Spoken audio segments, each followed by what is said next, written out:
Tired of the everyday grind? Ever dream of a life of romantic adventure? Want to get away from it all? We offer you Escape.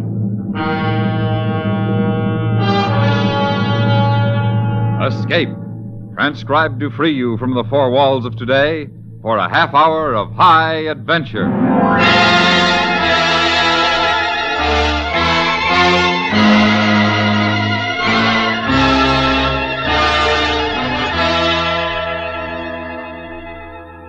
You are in the heart of a Philippine jungle, searching out an Igorot village whose people are practiced in savagery and headhunting, while your civilized companion is coldly making his plan to see that the first head taken will be your own.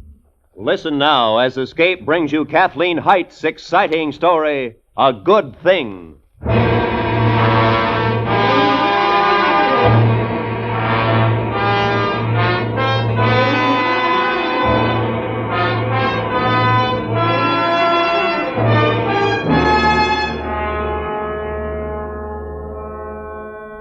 This time, Matthew found me in a filthy flea bag of a hotel room in Manila. Before that, it had been Shanghai, Rangoon, Cape Town. Name your port of call.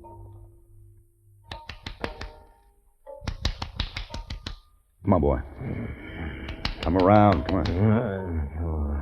Come on, Dan. Dan, come on, snap to. You really tied one on this time, didn't you? Well, we've done it before. Here, boy. Catch. Easy. Easy, boy. Easy. No. Oh, it's you. How long you been like this? This time? Too long. You found me. You always send for me, Dan, in your own unique fashion. I send for money. Give me the towel over there. I always check on my investments. Next time, just send the money. Won't be a next time here. This time you're going with me. You know I'm not. Well, I think you'll get a kick out of this joint. I'm going up in the back country of Nueva Ecija. Get material for my book. No expedition, no fancy trappings, just you, me, and the Igorots. It's just you and the Igorots. No, it'll be good for you, Dan. We'll get you in shape. Rest up a bit before we strike out. And we'll get all that stuff boiled out of your system. Might even get you to quit hating yourself. I know, you think you hate me. Maybe you do. All I know is you're my brother, and I'm not going to let you go completely to pieces.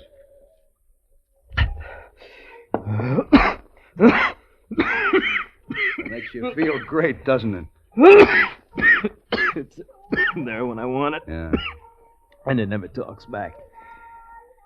It's printed on the label. 16 full ounces, no platitudes. Do you have any clothes except those on your back? I travel light. Any debts to square? Women to placate before we clear out of here? You crazy fool. You really think I'm going with you? Might make it as far as Japan tonight. We'll put up with Cass for a while. He'd like that. Cass? Mm-hmm. You mean Cass Bledsoe? Sure. He's still around. Must be in his middle 60s by now. He's fatter than ever and richer. I see him a couple of times a year, I guess. Thought maybe you'd forgotten Cass. It's been a long time. It had been a long time. But Cass Bledsoe was one guy I'd never forget. I used to hang around his plantation near Gapan when I was a kid. My old man was an engineer in the islands.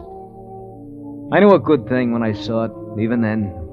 And Cass had it made, but good. A lot of cheap native labor, all the money in the world. That's what I call a good thing. That's what I'd look for all my life. Brother Matthew, I hated his insides. I always had. It wasn't so bad when he was off somewhere, but when he was around, I thought I'd blow my core. I hated him that much. He had me this time, though. I was flat broke, and he knew it. I had to go with him.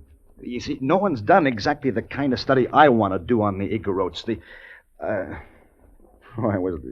lecture can wait till we get to Cass's. Come on, Dan. Admit it's not a bad idea? I think it's a lousy idea.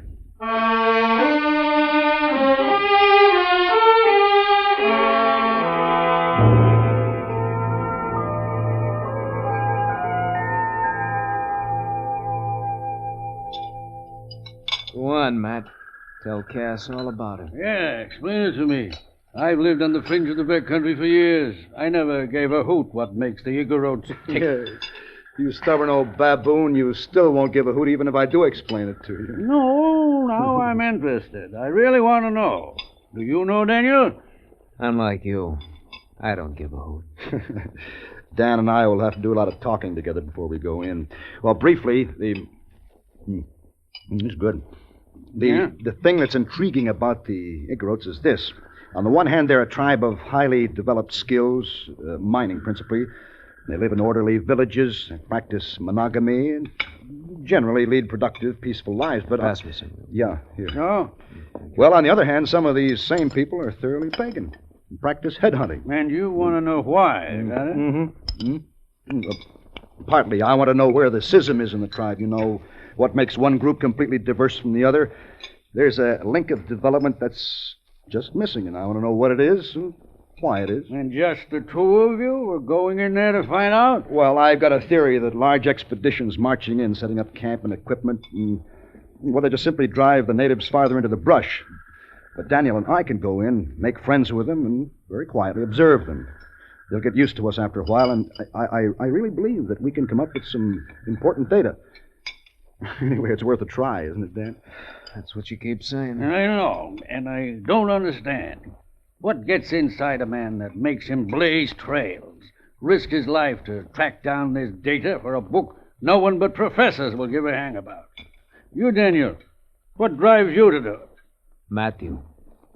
He thinks the other pagans and I'll get along just fine. Oh, don't misunderstand me. Pass that pineapple, will you, Matthew? Mm-hmm. I admire. Oh, thank you. Whatever it is. Matthew here will tell you. Every time I see him, I marvel at his plans. I listen and admire him all the more, but I never quite understand. All I know is I wish I'd had some of the quality when I was young enough to do something about it. You're always making me sound like a bloody hero, Cass. I'm not at all. This drive, you call it, or something. Well, you're born with it. You're born with it. Money! Huh? Money. And an inherited capacity for doing nothing in a very elaborate fashion. That's what's wrong. Everything was always too dad-blamed easy. Is that bad? Do things have to be tough?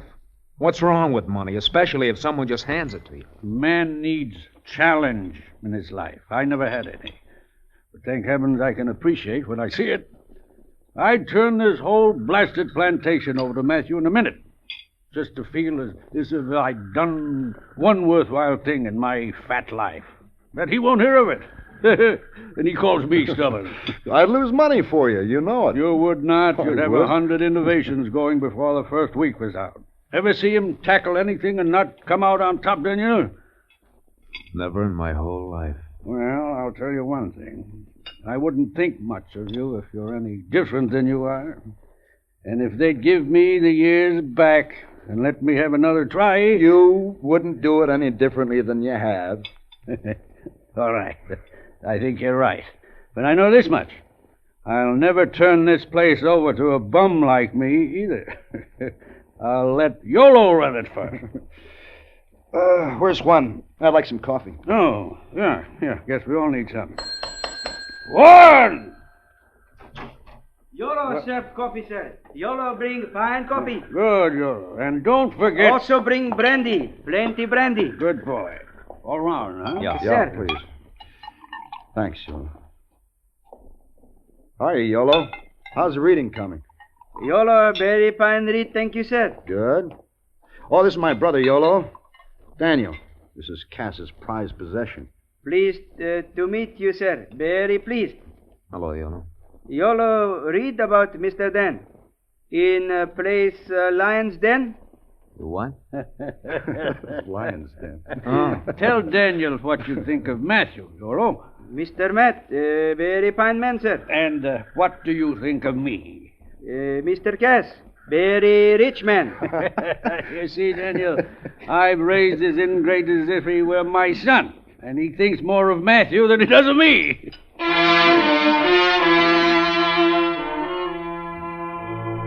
The love feast went on and on and on.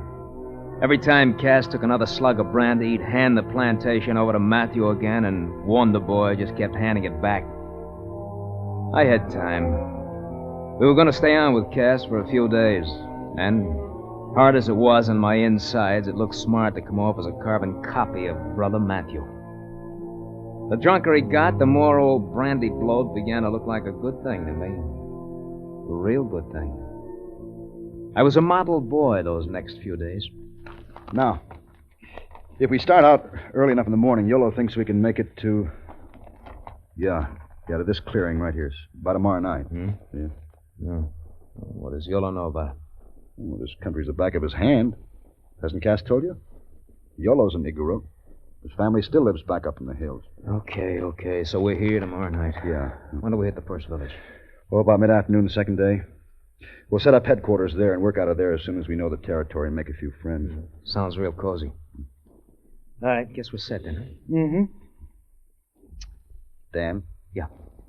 You're doing a good job. I'm proud of you. Thanks. It's a long time since we've really been brothers. It'll be a good thing, this trip. Yeah, I think so. Daniel! Are you still awake? Yeah, come on in, Cass. Come in. Couldn't wake Matthew.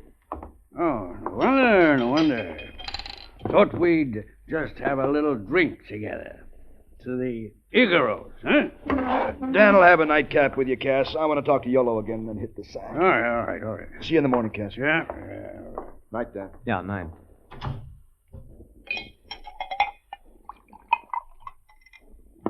You sure you need that drink, Cass? You sound just like him.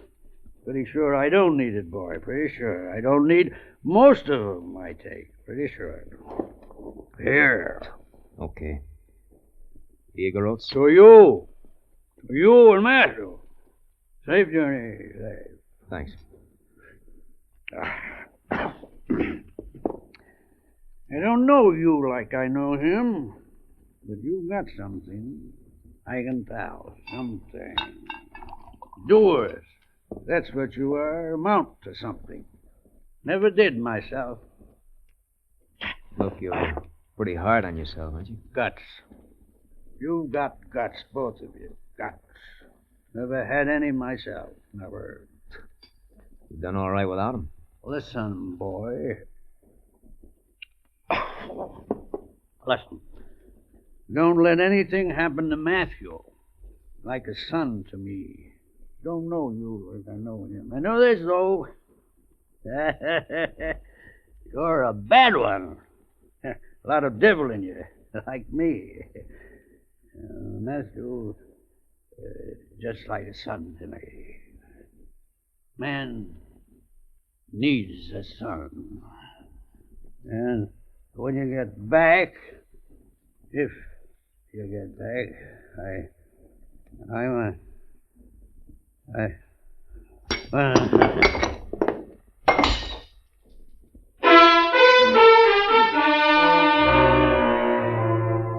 It was like carrying a beach whale, packing him off to his room, loading him into bed. I made him comfortable. If the drunken old fool was shopping around for a son, I'd make it easy for him to find one. Matthew and Cass had one more good-natured exchange before we left the next morning. Cass killed me. Didn't even have a hangover. It'll be my way or I won't let you go, Matthew. If you're idiot enough to go in and pay court to headhunters, I'll at least have the satisfaction of knowing I sent you in good hands. Cass, you can't. Yolo's your right hand. You need him here. Just let him lead you to his old village. Then he'll come back. Won't you, Yolo? Yes, sir. Make very fast with Yolo to lead. No trail, very good. Also help make friend. Well, you'd be a big help, Yolo, sure, but... Matthew, I think it's a good idea if Cass can spare him a few days. I certainly can. Besides, it'll make me feel as if I'm doing something for you. At least you can all do right. it. All right. But you hurry back to Cass as soon as we're safely in the village, Yolo. Yes, sir. Yolo understand. Well, that's better. And you, Daniel, any young man who can lift me and my full load of brandy is worth having around. Anytime Matthew doesn't need you, let me know. Well, thanks, Cass. I'll remember that.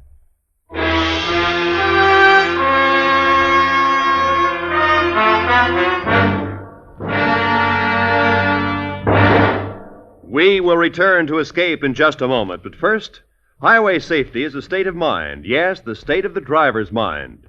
His viewpoint about taking chances on his own and others' lives governs whether or not our roadways are safe or unsafe.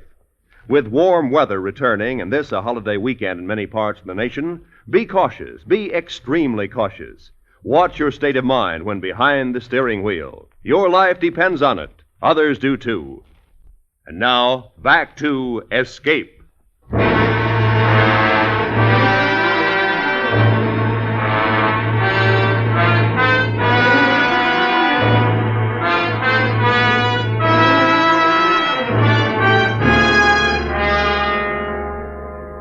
Yolo picked a path forward through the thick undergrowth, and I kept looking back with the marked signs that would lead me out again when the time came. By evening, Yolo had nosed out a little clearing. We made camp there. I watched Yolo in the firelight. His eyes kept darting out into the night, his head cocked, listening. Near as I can tell, we must be about halfway between Gimba and Bunga Bun, Daniel. What does that mean? Just that tomorrow afternoon should see us in Yolo's home village. You did a good job, Yolo. We wouldn't be this far without you. Yolo very slow. Tomorrow do better. You sleep. Yolo watch and listen. Yolo, what kind of sound does a headhunter make? No sound. All very quick. Mr. Dan have no fear. No? Why? Not have a fine head like Mr. Matt. That's a dubious honor. Headhunter think soul in head. See fine head cut off. Make hunter very smart fellow. Put head in ground. Make crops grow. Well, they won't come after us unless we trouble them. Don't worry about it, Dan. Get some sleep. Yeah. Apparently, I don't have a thing to worry about.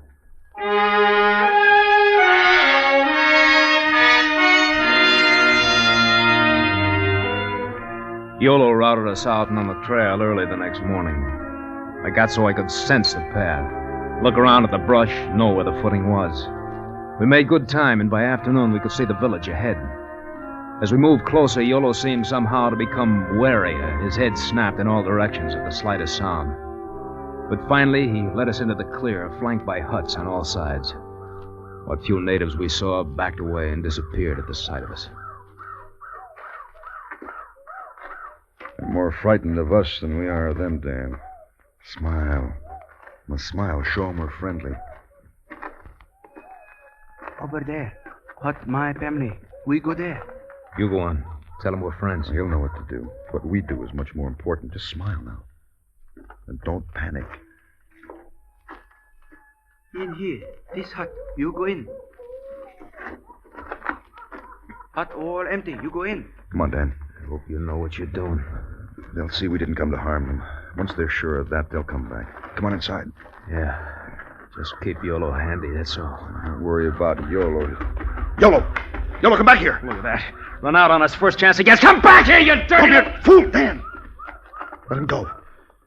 He did his job. Now just calm down. What are you, a brave man? It's just that I've been through this kind of thing before. Natives always run fast. Then they steal back to take a look at you. If you convince them you didn't come to destroy them, you're all right. Yeah, well, I think you're nuts. Well, I'm not. Now, come on, lie down. Take it easy, come on. I'll keep watch. Dan, we don't have a thing to worry about.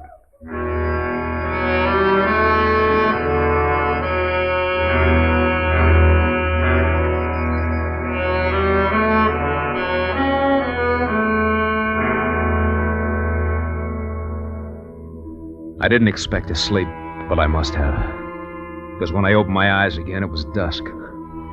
brush was alive with sounds, but there was another sound, a rumble of voices out in the clearing. Voices that seemed to come closer to the hut. Matthews stood in the doorway looking out. You awake, Dan? Yeah. Some of the natives are coming back. It's all right. You stay inside. I'll go out and meet them. Don't you let them in here. No, they won't come in. Just stay where you are. And don't make it tough for us.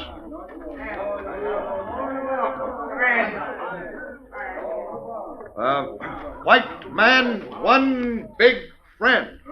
You see? Good. The white man, no knife, no gun. One big friend. Want to meet Chief. Meet Chief. Head fella. Make friends. He stood there with blank faces as Matthew did his great white father act. I took it as long as I could. They blazed away over there. They ran, but I just couldn't stop shooting. Stop it! Stop it, you crazy fool! Stop it! I got him out of here, didn't I? Stop it! Give me that! Give me that gun, Tom. What's the matter with you? You hadn't done anything. It wouldn't have hurt you. You're nuts! I told you I thought it was a lousy idea. I didn't ask to come here, you know. Give me back my gun. Here. You set us back days and weeks. I suppose you meant to, but I've worked a long time to get ready for this trip, and you just blew it with half a dozen bullets that should never have been fired. All right. Tell me all about it on the way back to Cassis. We're not going back. We're not sitting here. No, we'll have to go on to the next village and hope we make it before the news of what you did reaches there. No, I know you're nuts. If you're smart, you'll clear out of here with me. Dan, now come on, just settle down. All right, now. We made a bad start. We'll start over. I'm going back. Get used to it. You can help me if you stay here. I don't want to help you. If you'd give it a real chance, this could do you a lot of good, too. Dan, I've got to stay here. I want to. This book's important to me. Don't tell me what's good for me. All right, Dan. Have it your way. Go back. I can't stop you. That's right. You know, I think you're right, brother. I think you've got to stay here. Well, that's one thing we agree on. Yeah. You know, I'll sort of like thinking of you out here. It's such a stinking place. All right, Dan. You've made your point. I think I'll check the supplies. You never get that far. Mr. Matt, one fine head, huh? What? Good Lord, Dan. Oh, don't. Stop! Dan! Oh, Dan.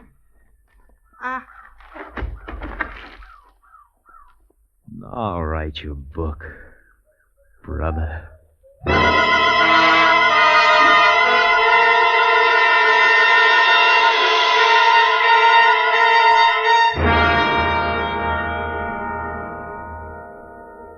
I felt good.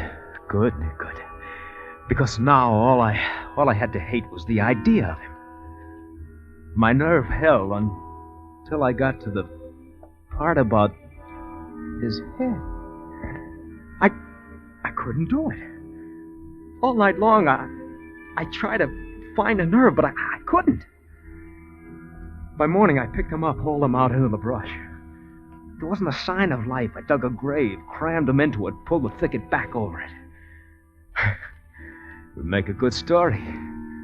Everyone would figure him for a hero's death, and that's how he got his. At the hands of headhunters.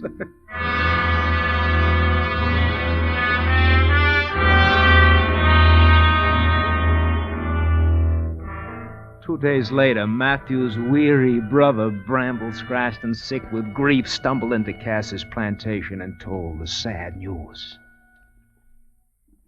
Poor devil. Must have been horrible. Oh, it was awful. You don't know how awful. Take it easy, son. I know how you feel. But it was his life. He was doing what he believed in. I want to go back. I want to get a party and go back, clean them all out for what they did. I know. But you won't. I won't let you. I tried to stop Matthew. I've got to stop you. I'm so tired, And Cass. you'll get rest. A long rest. Then we'll talk about plans. Don't try to think now. No, it's no use thinking. I can't help him now. any more than I could help a man. Don't beat yourself, son. You did everything you could. I thought Yola was the answer, but I guess not. Yolo. He ran as soon as we hit the village. And he didn't show up when the trouble started? No. He headed back here like he was supposed to. I told him to stay in the background. He was supposed to be there when you and Matthew needed him. He isn't here? He didn't come back? May have reverted to type. They do sometimes. I thought I was giving my boys some protection. Cass, I think I'll go lie down. I feel sick. Sure, son. Sure. Mr. Cass! Yola! Cass! Yola, come back! Yola! You promised to watch after them! Yola there, Mr. Cass. Yola there all the time. No, you lie. You're lying. I saw you run. No, Mr. Dan. No. Yola stay. Yola bring back Mr. Matt. Come. You see.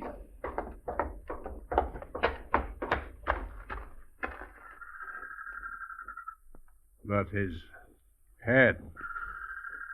Daniel, you said... Head all right. Body dead. All shot. Mr. Dan, no? All shot.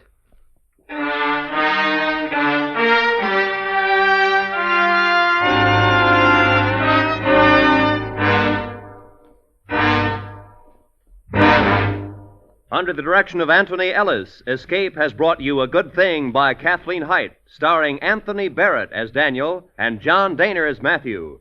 Featured in the cast were Herb Butterfield as Cass and Jack Crucian as Yolo. The special music for Escape is composed and conducted by Leith Stevens.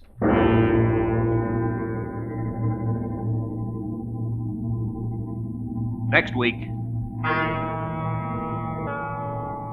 You are living in a new and fabulous land, surrounded by all that is generous and kind, while your hosts, heedless of your pleas, are planning, as is the custom of their country, to kill you in a strange and terrible manner. So listen next week when Escape brings you a fantastic adventure in The Voyages of Sinbad.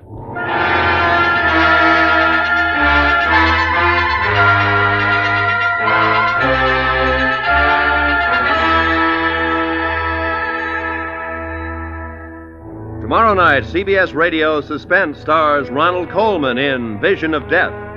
It's a thriller-diller well calculated to keep you at the edge of your chairs from beginning to end. Also tomorrow night, on most of these same CBS radio stations, don't miss the initial performance on the Lux Summer Theater. William Holden stars in Maxwell Anderson's High Tour to raise the curtain on Lux Summer Theater's new series. This is Roy Rowan speaking. Remember, America now rides to the tune of 25 million auto radios and listens most to the CBS radio network.